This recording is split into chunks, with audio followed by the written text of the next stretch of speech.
ഒരുപാട് പേര് എന്നെ വിളിച്ച് ഇന്നലെ എൻ്റെ വീഡിയോ കണ്ടിട്ട് ഞാനിപ്പോഴും ദുബായി തന്നെയാണ്.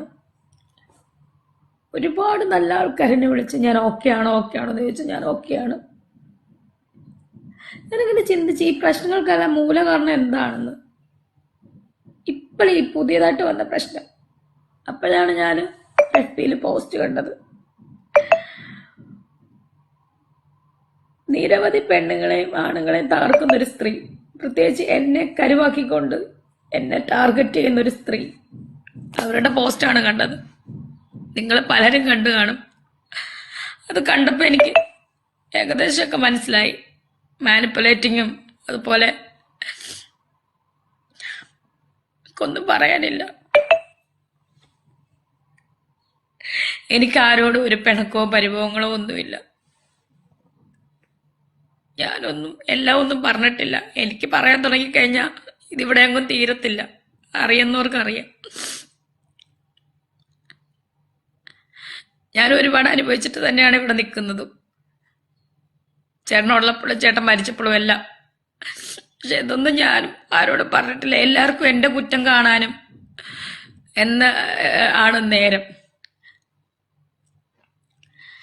എനിക്കന്ന് 23 വയസ്സേ ഉള്ളൂ. 24 വയസ്സേ ഉള്ളൂ. ഇപ്പോൾ ഒരു 11 വയസ്സുള്ള ഒരു കുട്ടിയുടെ അമ്മയായി പൂർണ്ണമായിട്ടും ഞാൻ അമ്മയായിട്ട് മാറിയിട്ടാണ് ഞാൻ സ്വീകരിച്ചവരെ. അതാരും ഓർക്കുന്നില്ല.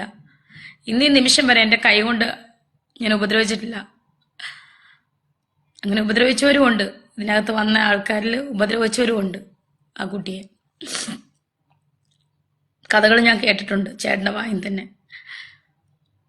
ഞാൻ ഇന്ന് വരെ അങ്ങനൊന്നും ചെയ്തിട്ടില്ല. പിന്നെ എന്താണ് എന്നെ കുറ്റപ്പെടുത്തി എനിക്കറിയില്ല.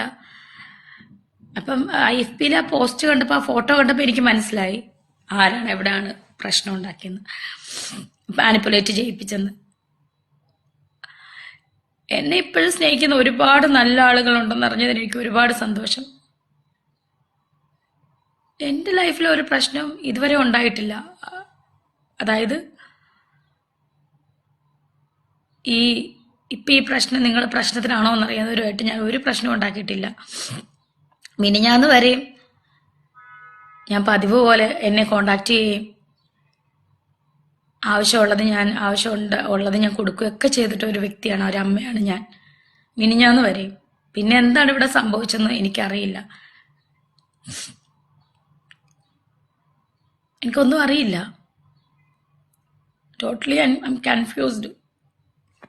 ഇപ്പം മനസ്സിലായി. ആ ഫോട്ടോ കണ്ടപ്പോൾ എനിക്ക് മനസ്സിലായി മാനിപ്പുലേറ്റിംഗ് ആണെന്ന്.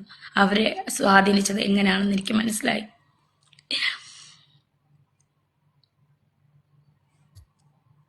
ഒരുപാട് പേര് എന്നെ വിളിച്ച് തിരക്കി. ഞാൻ ഓക്കെ ആണോ എന്ന് ചോദിച്ചു. ഇത് എന്നെ നെഗറ്റീവ് അടിക്കുന്നവർക്ക് ഒരു സന്തോഷമായിരിക്കും ഞാൻ ഈ കരയുന്നതൊക്കെ. എനിക്ക് ഒരുപാട് കാര്യം പറയാനുണ്ട്. എൻ്റെ ലൈഫ് സ്റ്റോറി പറഞ്ഞു കഴിഞ്ഞാൽ ബിഫോർ സൂയിച്ചേട്ടൻ ആൻഡ് ആഫ്റ്റർ സൂയിച്ചേട്ടൻ, അല്ലെങ്കിൽ ആഫ്റ്റർ സൂയിച്ചേട്ടൻ ഡെത്തിന് ശേഷമുള്ള ഒരു ജീവിതവും എൻ്റെ ജീവിതവും അതിന് മുന്നുള്ള ജീവിതവും എനിക്കും പറയാനുണ്ടെങ്കിൽ അത് പറഞ്ഞു കഴിഞ്ഞാൽ ഇവിടെ ഒന്നും തീരത്തില്ല. എന്നെ കൊണ്ട് അതൊന്നും പറയിപ്പിക്കരുത്.